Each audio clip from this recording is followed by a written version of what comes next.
Assalamu alaikum, friends. I hope you're all doing well, inshallah, and that your loved ones are doing well and staying happy and healthy and safe, inshallah, especially in these really difficult times. So today I'm just making a video where I talk about what some of the most challenging things were for me when I first became a Muslim. Originally, when I was thinking about this video, I thought that I would talk about the 5 hardest things to give up when I became a Muslim. But then I kind of thought about how important it is to reframe that negative idea of giving things up into something more positive, something that I changed for myself in order to follow my religion better, make my life better, and feel more fulfilled. So I broke it down into 5 things that were the most challenging to change. And just so everybody knows, everyone struggles differently, everyone has different challenges. What was challenging for me might not have been challenging for someone else, and what's challenging for someone else likewise might have been easier for me. It's just that we're all on our own journeys, and we're all dealing with things in our own ways. So that's just what I wanted to say by way of introduction. So number 5 was diet. Diet was definitely difficult to change. For me, it was pork that was difficult. I feel like you never realize how much pork your family eats until you can't eat it anymore. I stopped originally just ordering it from outside the house, like anytime that I was out and I had a choice over what I was eating, 100% choice over what I was eating. I never bought it or ordered it.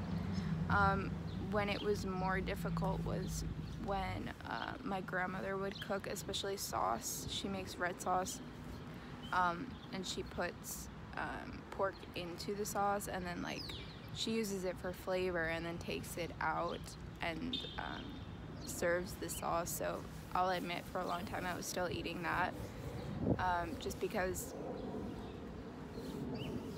I mean, I don't really have an excuse. I liked it, it tasted really good, and also I could tell my grandmother I don't want it this week or the next week, but after a while, because she made it every week, she would have been insulted after a while. So I did eat it for a while. Now that I'm married, she knows that my husband doesn't eat pork, so she'll make a separate sauce for him when we're coming over, and I'll just eat his sauce, and I won't have to tell her that I'm also not eating it. I think she's figured it out though. I think she's a little smarter than I originally gave her credit for, but nevertheless, I have evened it up now and I don't eat it ever, alhamdulillah. Alcohol wasn't so hard for me to give up. I did drink before I became a Muslim, but to be honest, I think I drank because everyone in America drinks, and I just thought that it was something that I should do because everyone did it. And a couple of times in my life I drank too much, and to be honest, I didn't like the way it felt, so it wasn't something difficult for me to give up. Some dishes do use cooking wine, which, you know, there's a debate about whether or not it cooks out, or if you should still eat it. I avoid it, just, you know, to be safe. Or what did I say? Oh, music. Okay, so there's a debate about whether it's okay to listen to music in Islam. I still listen to music a lot, but I have cut down on the things that, if the lyrics are really inappropriate, I'll change the radio station. I still really love music and I still listen to it, but I have tried to be more conscious about what I'm listening to, especially because sometimes you think that just listening to words doesn't mean anything, but then you find yourself singing along and you're saying really inappropriate things, and it's just something that gets into your mind without even being intentional. So, I mean, have I given up music 100%? No, I haven't. And I probably won't, because to be honest, I don't think that, for me personally at this point, I don't think it's necessary to give it up 100%, but I do monitor what I'm listening to and the things that I'm putting into my mind. 3 I said was Halloween. I don't celebrate Halloween anymore. I don't dress up in costume, because, you know, if you study the history of Halloween, you know that it has pagan roots, and you know that as Muslims we really shouldn't be celebrating, we really shouldn't be acknowledging the day. But it is difficult because I grew up with it and I really like spooky things. I went through like a goth phase, and I still think it's really cool and fun, but you know, these are just sacrifices that we have to make, and we have to realize that things are not appropriate and realize that they're for the better good, and also find ways to have fun in halal ways.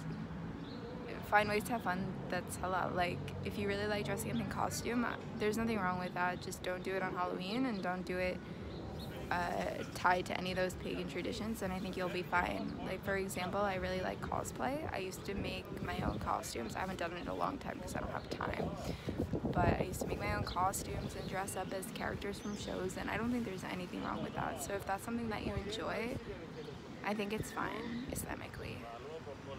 It's also difficult in my family because they're Christian, so they still celebrate Christmas. I go over there on Christmas and eat dinner with them, but I don't do anything in way of celebration on my own aside from my family. I just look at it as a way of spending time with them on a day that's very special to them, that I don't celebrate on my own. Number 2, behavior just in general.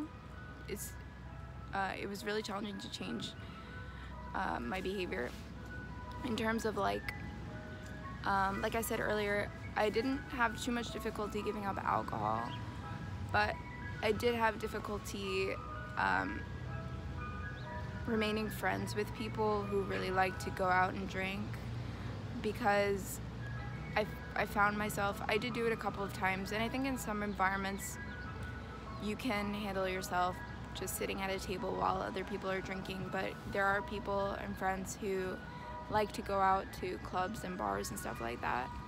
And a couple of times in the beginning, especially I'm in law school, so if you know about that environment, there's a lot of alcohol involved, a lot of partying,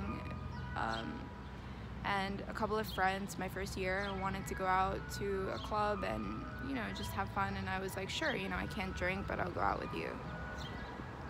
And I went out with them, and, you know, I just sat with them and, you know, danced a little bit, but nothing inappropriate, but still I felt out of place and I felt like I didn't belong. Sometimes you find yourself in a situation where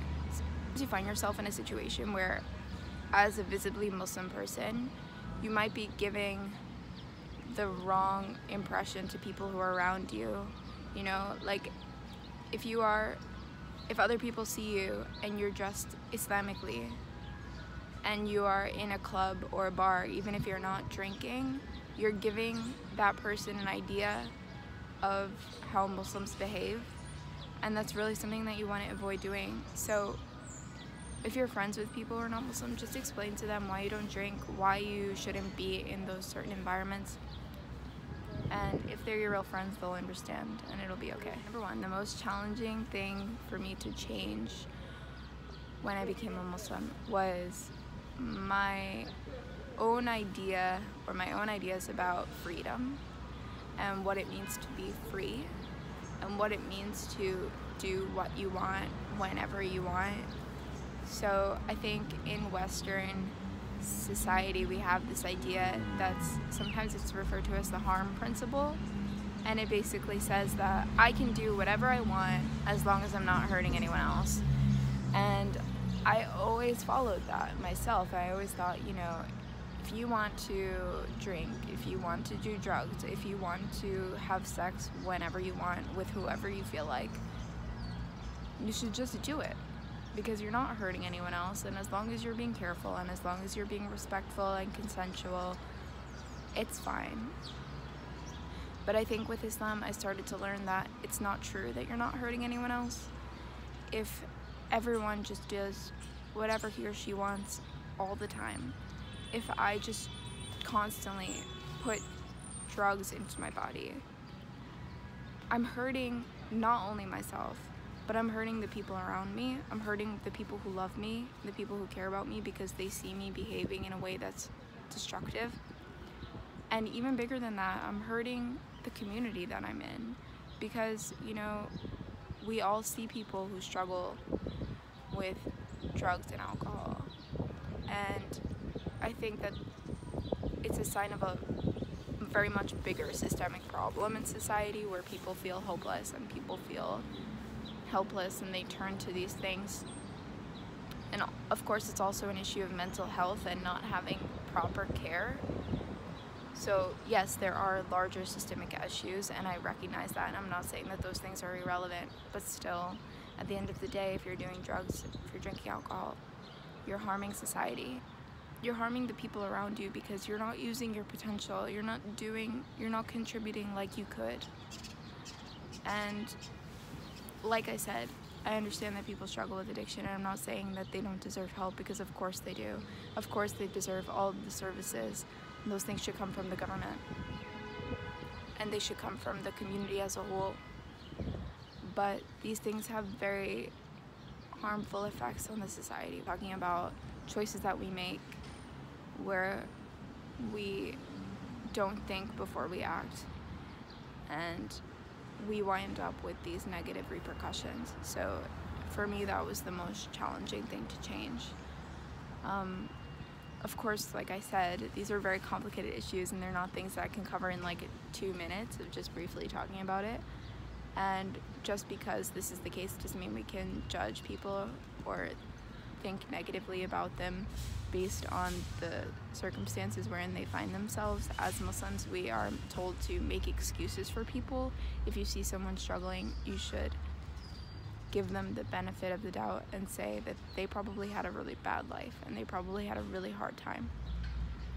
And these things are not going to change. We're going to keep seeing all of this suffering until we start changing the way we think ourselves. So those were the 5 most challenging changes that I had to make when I became a Muslim. Of course, there are things that didn't make the list. I didn't talk about the way I dressed. Hijab itself was not difficult for me to put on personally, just because I always thought that it was really beautiful, and I just really like the way it looks, to be honest. The hardest part about it was just not wearing it and then showing up one day wearing it at work. But alhamdulillah, I had coworkers that were really accepting and nice about it, so that wasn't an issue. My family, it's been harder, but you know, inshallah, it'll be better. The hardest thing about hijab, honestly, is just in the summertime, it's hot. Alhamdulillah, I live in New York, so you know, there are so many Muslims here, so I don't get any like racist looks or anything like that. People do, but alhamdulillah, I've been really lucky and I haven't had to deal with it. The worst thing is, like, when I'm with extended family, I don't wear my headscarf, but I still do cover, you know, long sleeves and long pants. And in the summertime, every time I go to a party with them, they have to make a comment about, you know, like, are you crazy? Why are you wearing all those clothes? These are just things that we deal with. It's not something that has made a huge negative impact on my life, so it's okay. I'll take it. I'm trying to make some more videos on this channel and like kind of gear it towards other new Muslims or people who are just interested in Islam. So if you have ideas about like what you think I could talk about, I really appreciate hearing it. I have a couple of ideas. I actually wanted to talk about wearing hijab separately, just like how I came to make the decision to wear it and how I started wearing it, stuff like that. So I think that might be a new video.